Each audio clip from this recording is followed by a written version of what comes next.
প্রিয় দর্শক, ক্ষমা আমাদের কার না চাই। গুনাহে জর্জরিত বান্দারা ক্ষমা ব্যতীত, আল্লাহ রাব্বুল আলামিনের রহমত ও দয়া ব্যতীত কখনোই জান্নাতে প্রবেশ করতে পারবে না। প্রিয় দর্শক, ক্ষমার জন্য সর্বশ্রেষ্ঠ সময় হচ্ছে রমজানের দ্বিতীয় দশক, যা এখন অতিবাহিত হয়ে যাচ্ছে। এই ক্ষমার দশকে আল্লাহ রাব্বুল আলামিনের তরফ থেকে বিশেষ কয়েকটি দোয়া রয়েছে, যে দোয়াগুলো আপনি যদি মুখস্থ করতে পারেন অথবা অন্তত দেখে দেখেও আমল করতে পারেন, তাহলে যত ভয়াবহ গুনাহ আপনি করেন না কেন, আপনি যত বড় জুলুম করেই থাকেন না কেন, আল্লাহ রাব্বুল আলামিন অবশ্যই তার কোরআনের দোয়ার বরকতে আপনাকে ক্ষমা করে দিবেন। প্রিয় দর্শক, আমরা প্রত্যেকেই পবিত্র রমজানের প্রথম দশক অতিবাহিত করেছি। শুরু হয়ে গেল দ্বিতীয় দশক তথা ক্ষমার দশক। এই দশকে রোজাদারের জন্য রয়েছে কিছু করণীয়। রোজাদারের আসল কাজই হলো নিজের গুনাহ মাফ করিয়ে নেওয়া। ইবাদতের মাধ্যমে রমজানের প্রথম 10 দিন অতিবাহিত করার পর মুমিন ব্যক্তিরা এ দশকে নিজেকে গুনাহ থেকে মুক্তির প্রার্থনায় নিয়োজিত রাখে। রমজান মাসে সারা বছরের ইবাদত আমলের ঘাটতি পূরণের প্রাণান্তকর চেষ্টা করেন মুমিন মুসলমানরা। মুমিন বান্দার লক্ষ্য একটাই, যেন বছর জুড়ে করে আসা সব গুনাহ থেকে মুক্তি পেতে পারে।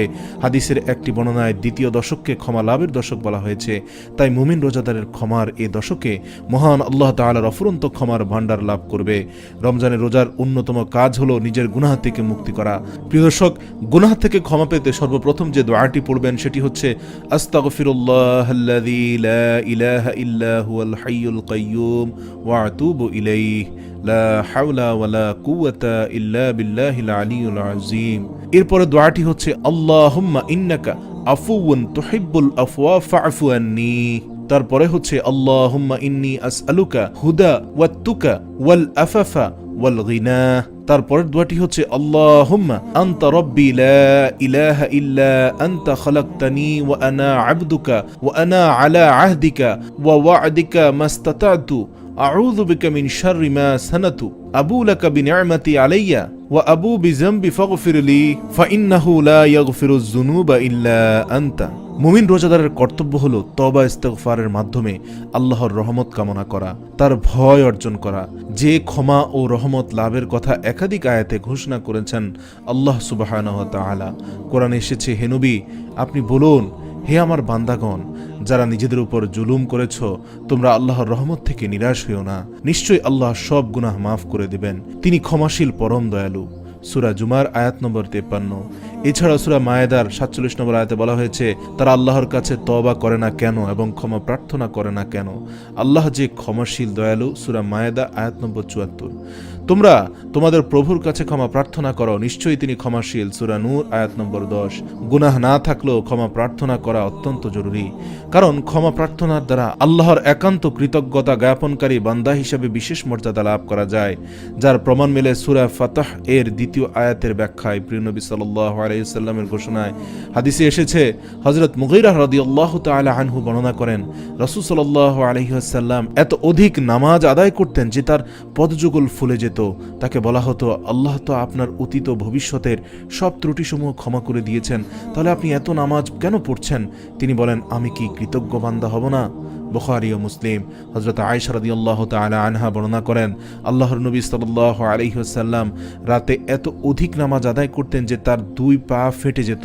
আয়েশা রাদিয়াল্লাহু তাআলা আনহা বলেন, হে আল্লাহর রাসূল, আল্লাহ তো আপনার আগের ও পরের গুনাহসমূহ ক্ষমা করে দিয়েছেন, তবু আপনি কেন এত ইবাদত করছেন? তিনি বলেন, আমি কি আল্লাহর কৃতজ্ঞ বান্দা হওয়া পছন্দ করব না? তার মেয়াদ বেড়ে গেলে তিনি বসে নামাজ আদায় করতেন।